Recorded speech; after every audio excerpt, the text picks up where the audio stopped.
கர்நாடகாவின் தமிழ் சங்க தலைவர் திரு தாமோதரன் அவரிடம் கேட்கலாம். வணக்கம் திரு தாமோதரன். தற்போது பெங்களூருவில் தமிழகத்தை சார்ந்த 40 பேருந்துகளுக்கு கன்னட அமைப்பினர் தீ வைத்திருக்காங்க. இது குறித்து உங்களது கருத்துக்களை பதிவு செய்யுங்க சார். கண்டிப்பாக இது மிக மிக வன்மையாக கண்டிக்கக்கூடிய செயல். நாங்க மதியம் கர்நாடக முதல்வர் சித்தராமையா, உள்துறை அமைச்சர் நம்முடைய டாக்டர் பரமேஸ்வர் அவர்களை சந்தித்து தமிழர்களுக்கு உரிய பாதுகாப்பு கொடுக்கணும்னு கேட்டுக்கிட்டோம். அவங்களும் கண்டிப்பாக உரிய பாதுகாப்பு கொடுக்கப்படும் அப்படின்னு உறுதி கொடுத்தாங்க. ஆனாலும் கூட இங்க நடக்கிறத பார்க்கப்படும் போது அந்த அளவுக்கு கடுமையான நடவடிக்கையை போலீஸ் எடுக்கலன்னு தான் தெரியுது. பல இடங்கள்ல கலவரம் நடந்துட்டு வருது. இந்த நைட் ரோடு என்ற மைசூர் ரோடு பக்கத்துல இருக்க நைட் ரோட்ல இந்த 40 பேருந்துகளை ஒரே இடத்துல எரிச்சிருக்கிறாங்க. இது காவலர்கள் மிக கடுமையாக இந்த கலவரத்தை தூண்டுறவங்களையும் அதை செய்யறவர்களையும் மேல நடவடிக்கை எடுத்தால் வழியே கலவரம் நடக்கிறதுக்கான வாய்ப்புகள் இல்லை.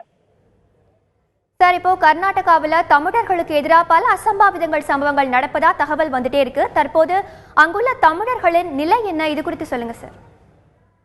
இங்க இருக்கிற தமிழர்கள் ஓரளவுக்கு பயத்தோடும் பதட்டமான நிலையில தான் இருக்கிறாங்க. இவங்களை முழுக்க முழுக்க பாதுகாக்க வேண்டியது கர்நாடக அரசுடைய கடமை. அதற்கான வேண்டுகோளையும் நாங்க கர்நாடக முதல்வரிடத்துல வைத்திருக்கிறோம். எங்களிடத்துல பேசும்போது உரிய பாதுகாப்பு வழங்கப்படும் அவர் சொல்றாரு.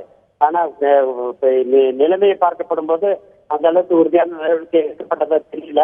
அதை உணர்ந்து அரசு தக்க நடவடிக்கை எடுக்கணும்.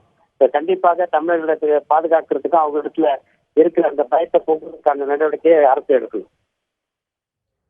உங்களது கருத்துக்களை பதிவு செய்ததற்கு நன்றி திரு தாமோதரன்.